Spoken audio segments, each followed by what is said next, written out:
तो साइको शायर, थोड़ा सा मैं इनके बारे में बता देती हूँ आपको। वैसे तो इन्हें किसी पहचान की, इंट्रोडक्शन की जरूरत नहीं है, आप सभी इन्हें जानते होंगे। साइको शायर वो कर्ण हैं जिन्होंने सूरज को निगल लिया और अंधेरे में भी चमकते रहे हैं।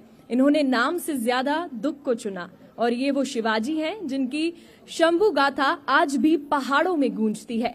साइको शायर जहां होते हैं वहां होता है एक मंच, एक शायर, एक क्रांति। जाति पर सवाल हो या जाति का सवाल, इतिहास की बात हो या इतिहास पर चोट, शोषण की व्यवस्था की खिलाफत में सीधे दिल को छूते हैं साइको शायर के लफ्ज। तो तैयार रहिए, आप सभी तैयार हैं? यार थोड़ा आवाज आनी चाहिए, साइको शायर आ रहे हैं।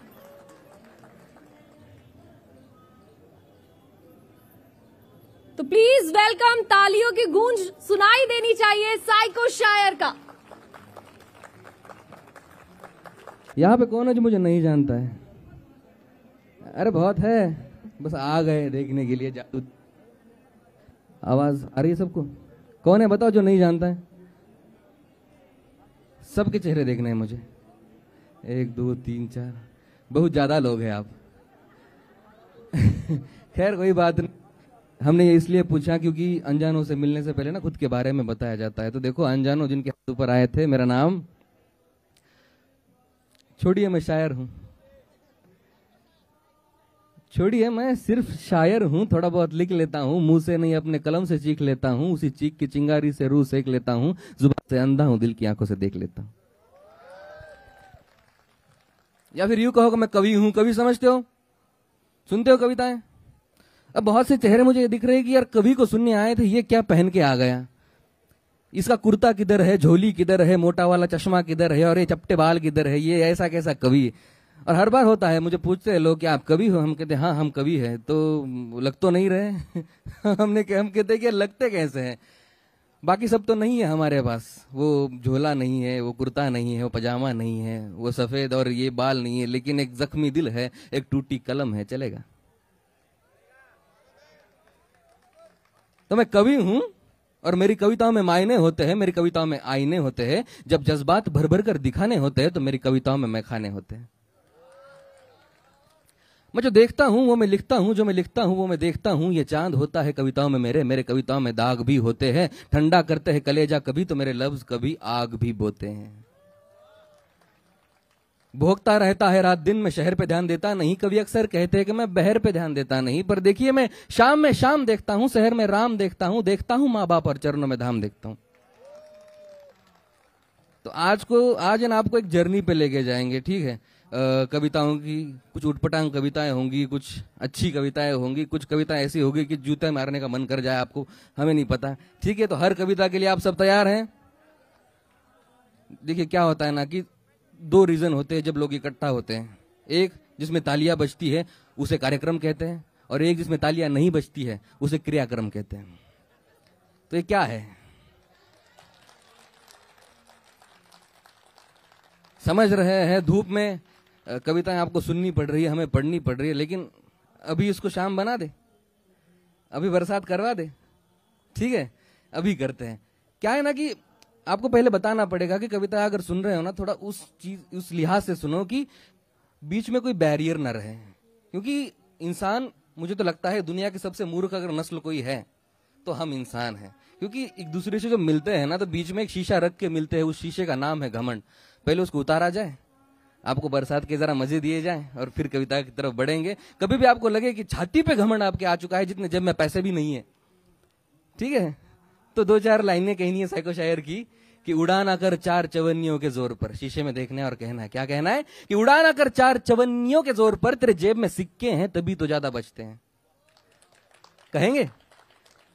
उड़ान आकर 4 चवन्नियों के जोर पर, तेरे जेब में सिक्के हैं तभी तो ज्यादा बचते हैं। अगर इतना ही घमंड पैसों का तो खरीद के दिखा वो जो पहले बारिश के मोती आंगन में सजते हैं।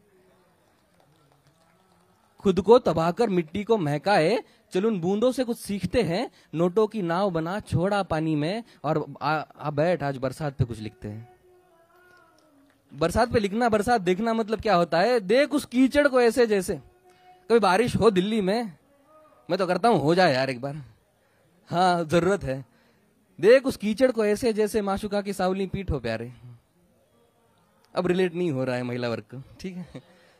देख अगला हो सकता है, देख उस कीचड़ को ऐसे जैसे माशुका की सावली पीठ हो प्यारे, सूंघ उस मिट्टी को ऐसे जैसे ग्लास में विस्की नीट हो प्यारे। अब हो रहा है पियकड़ो। देख उस कीचड़ को ऐसे जैसे माशुका की सावली पीठ हो प्यारे, सूंघ उस मिट्टी को ऐसे जैसे ग्लास में विस्की नीट हो प्यारे। सुन वो बरसात की टप टप जैसे, सुन वो बरसात की टप टप जैसे रंभा के पैरों ने ताल पकड़ा हो। सुन वो बरसात की टप टप जैसे रंभा के पैरों ने ताल पकड़ा हो, फिर ठंड से रोंगटे खड़े होंगे जैसे माशुका ने दांतों में गाल पकड़ा हो। अभी अब मुझे बताइएगा कि यहाँ पे कौन है जो राम और कर्ण सुनने की मंशा से आए हैं। बहुत गंदा कटा है आपका। बच्चों को लेके कौन आया है? बड़े होके जाएंगे। ये कविताओं के बारे में स्टीरियोटाइप बहुत ज्यादा है हिंदुस्तान में, इसलिए कभी लोग कमा नहीं रहे, पता है आपको। एक तो ये ऐसे लिबास ऐसे चलता नहीं है, महफिलों में सम्मेलनों में हमें बुलाते भी नहीं है, पता है आपको, अकेले काम करना पड़ता है। और दूसरी बात ये है ना कि मेरी पहले तो बता देते, मेरी हिंदी बहुत बकवास है क्योंकि मेरी मदर टंग मराठी है और मैं महाराष्ट्र के उस रीजन से आता हूं। कैसे बताएं आपको, मैं महाराष्ट्र की यूपी से आता हूं बेसिकली, क्योंकि वो बहुत ही महाराष्ट्र के सेंटर में है। मतलब हमें एक भी बॉर्डर नहीं है हिंदी की, तो हम हिंदी सीख पाए। हमारी मतलब हिंदी है ही नहीं, हिंदी की पहचान। मेरे मुसलमान दोस्तों को हिंदी नहीं आती, समझ रहे हो आप। अरबाज मुझसे मराठी में बात करता है और मेरी मराठी के नुस्ख निकालता है, तो ये नहीं है हमारे यहाँ में। तो थोड़ी हिंदी बकवास है, उसको थोड़ा समझ लीजिएगा और फिर आपको आगे बढ़ाएंगे। लेकिन ये स्टीरियोटाइप पहले तोड़ देते हैं कि कवि है दिनकर है तो रश्मि रथी लिखेगा, और अगर बच्चन है तो मधुशाला ही लिखेगा। क्यों भाई, उन्हें प्यार नहीं होता, उनके दिल नहीं टूटते? वो सब कुछ आपको सुनाएंगे, क्योंकि मेरा मानना यह है कि कवि और कविताएं जंगल की तरह होती है। इसमें से कोई पत्ता और कोई चींटी अगर हटा भी दो तो जंगल अधूरा सा लगने लगता है। तो आपको पूरा एक स्पेक्ट्रम दिखाएंगे, पूरा जंगल दिखाएंगे, एक एक कविता ऐसी सुनाएंगे कि आपका मजा आ जाए। ठीक है, शुरू किया जाए। क्रियाक्रम नहीं करना है, क्रियाक्रम बिल्कुल। देखो मैं बहरा हूं, मुझे तालियां ज्यादा चाहिए, ऐसे कोई नहीं बैठेगा। ठीक है, ठीक है। कहां से शुरू करें? लेकिन देखो लोगों का दिक्कत यह है ना कि लोग कहते हैं कि तुम साइको शायर हो, सामने शायर लगाते बहर में लिखते नहीं हो। गजलें कभी लिखी नहीं है, शेर कभी आपके सुने नहीं है, तो एक मतलब दो शेर सुना दे। पक्का अदब पता है ना, लेकिन ऐसे नहीं कि हम सुना दे और आप कुछ अलग ही तालियां मार दे, वाह वाह मुकर्रर, है ना। ठीक है, देखते हैं। मतलब ये है कि दोनों में से ए खुदा, दोनों में से ए खुदा कुछ तो एक अता कर दे, दोनों में से ए खुदा कुछ तो एक अता कर दे, या तो मुझको काबिल कर या तो फिर रिहा कर दे। जी मजा आ रहा है आपको? ठीक है। दोनों में से ए खुदा कुछ तो एक अता कर दे, या तो मुझको काबिल कर या तो फिर रिहा कर दे। और हुस्न और दौलत की भी रिश्वत दिल को दे देखी, हुस्न और दौलत की भी रिश्वत दिल को दे देखी, अब या तो इसको बंद कर या तो फिर रिझा कर दे। कि दोनों में से ए खुदा कुछ तो एक अता कर दे, या तो मुझको काबिल कर या तो फिर रिहा कर दे। और हुस्न और दौलत की भी रिश्वत दिल को दे देखी, अब या तो इसको बंद कर या तो फिर रिझा कर दे। और हमारे तो बस की नहीं अब जैसी इसकी हालत है, और हमारे तो बस की नहीं अब जैसी इसकी हालत है, रख दे दुनिया उजाड़ कर या तो फिर सजा कर दे। समय की पाबंदी है, आखिरी दो कविताएं आपके नजर करते हैं। अगर पूरा शो आपको सुनना है, खुद के फायदे की बात कर ले, यहाँ पे एडिटर कट कर देना बाद में, ठीक है। कि कल गुड़गांव में शो है, अगर आना चाहते हो तो आ सकते हो, ठीक है। आपको बाकी चीजें मेरे इंस्टाग्राम पे मिल सकती है। इंस्टाग्राम का नाम है साइको शायर, और साइको नाम रखने का यही है कि देखो पागलों के मुंह कोई लगता नहीं है। अभी मुंडे नाम से चलते तो उतना चल नहीं पाते, लेकिन पागलों के मुंह लगता नहीं है, क्योंकि आप पागल को पत्थर मारो लोग आपको मारेंगे, और पागल आपको पत्थर मारे लोग आप पे ही हंसेंगे, ठीक है। पागल का कुछ नहीं जा रहा, हम पागल है, हम अपनी कहानी सुना के वहां से निकल जाएंगे। अब वो कविता आपके सामने रखते हैं। पहले तो जिस कविता की वजह से धमकियां बहुत आई, इतनी गंदी धमकियां कि बाद में मजा ही आने लगा।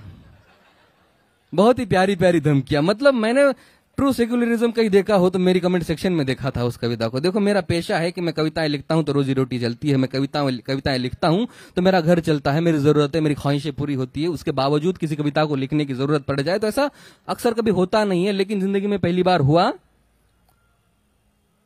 जब मैंने राम लिखी।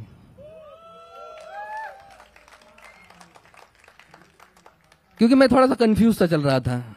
मैं कंफ्यूज इसलिए हो रहा था क्योंकि आज के सदी के राम जी और जो दादाजी ने हमें राम जी बताए हैं, तो उन दोनों में हल्का सा अंतर हमें दिखने लगा। तो अब हम कंफ्यूज, और ऊपर से उतनी बुद्धि है नहीं कि खुद उसमें अकल लगा पाए, तो हम दादाजी के पास चले गए। बता रहे थे कि दादाजी ये आज के सदी के राम जी है, ये आपने बताए हुए राम जी है जो बचपन में आपने हमें सिखाए थे।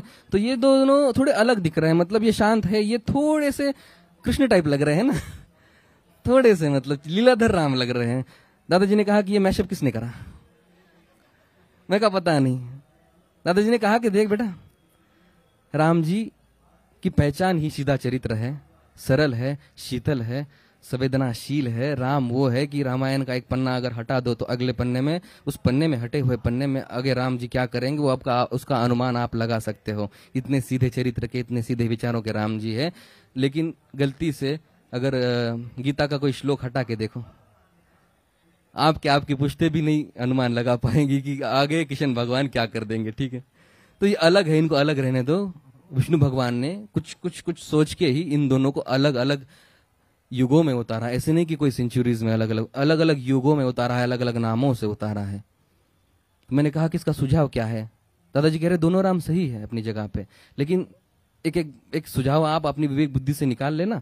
पर एक और बात बताएंगे कि घर के चौखट के अंदर है ना बेटा, राम जी को रखा करो, और चौखट के बाहर है ना कृष्ण को छोड़ा करो, ताकि घर में राम राज्य बना रहे और बाहर की महाभारत कृष्ण संभाल पाए। यदि उनकी जगह बदल दी तो महाभारत घर में हो जाएगी।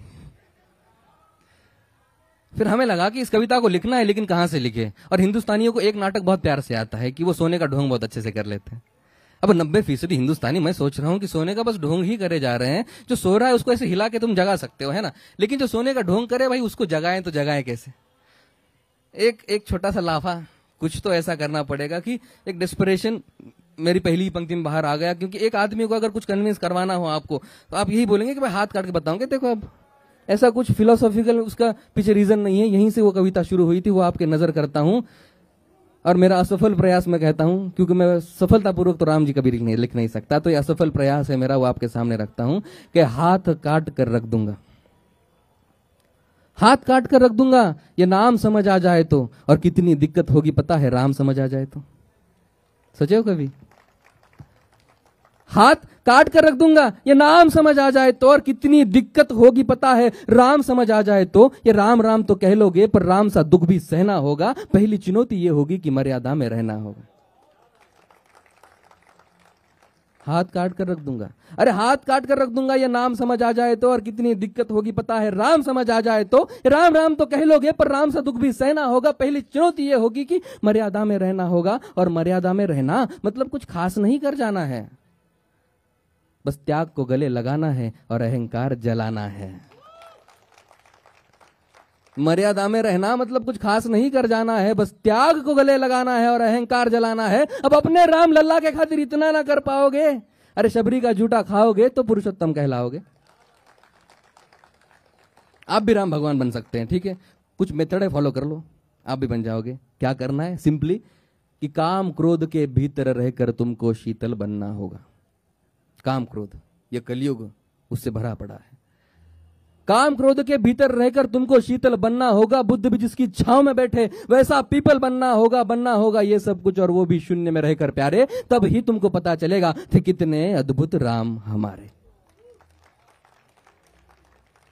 ये राजनीति का दायां बायां जितना मर्जी खेलो तुम। देखो, गालियां हमें दोनों तरफ से पड़ती है, लेफ्ट विंग हो राइट विंग हो, ठीक है, लेकिन हम यही कहते हैं कि आप हिसाब से अपना अपना खेलते रहो, मेरे भगवान को जरा दूर रखो, हमारे पास दे दो, है ना।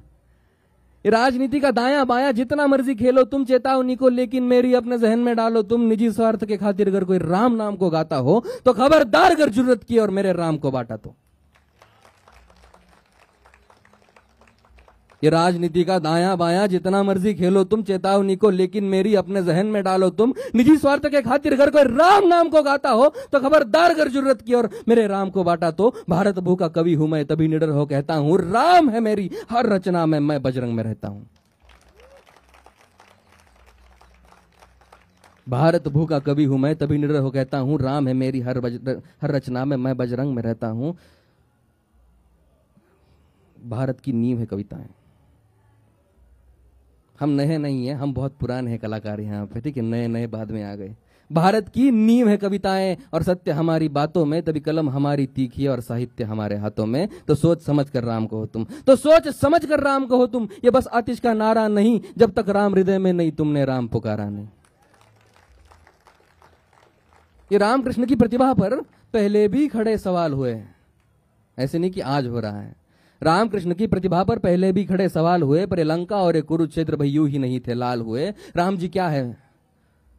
अरे प्रसन्न हंसना भी है और पल पल रोना भी है राम, यही है ना। प्रसन्न हंसना भी है और पल पल रोना भी है राम, सब कुछ पाना भी है और सब पाकर खोना भी है राम। ब्रह्मा जी के कुल से होकर जो जंगल में सोए हो, जो अपनी जी तक हर्ष छोड़ रावण की मौत पे रोए हो, शिव जी जिनकी सेवा खातिर मारुत रूप में आ जाए, शेषनाग खुद लक्ष्मण बनकर जिनके रक्षक हो जाए, और तुम लोभ क्रोध अहंकार छल कपट सीने से लगाकर सो जाओगे, तो कैसे भक्त बनोगे उनके, कैसे राम समझ पाओगे?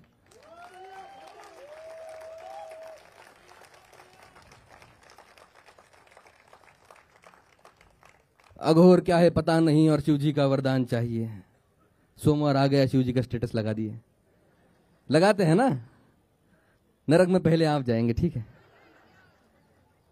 अघोर क्या है पता नहीं, बस शिव जी का वरदान चाहिए। ब्रह्मचर्य का इल्म नहीं, बस भक्त स्वरूप हनुमान चाहिए। और भगवा तो क्या है क्या ही पता, लहराना सबको होता है भाई। भगवा क्या है वो ही जाने जो भगवा ओढ़ के सोता है। राम से मिलना, राम से मिलना, राम से मिलना है ना तुमको, तो निश्चित अयोध्या जाना होगा। जी हाँ, राम से मिलना है ना तुमको, तो निश्चित अयोध्या जाना होगा। पर उससे पहले भीतर जा, संग अपने राम को लाना होगा। दक्षिणे लक्ष्मणो यस्य वामे तु जनकात्मजा पुरतो मारुतिर्यस्य तम वंदे रघुनंदनम लोकाभिरामम रणरंग धीरम राजीव नेत्रम रघुवंशनाथम कारुण्य रूपम करुणा करंतुम श्री रामचंद्रम शरणम प्रपद्ये। अब बोलो जय सिया राम। धन्यवाद।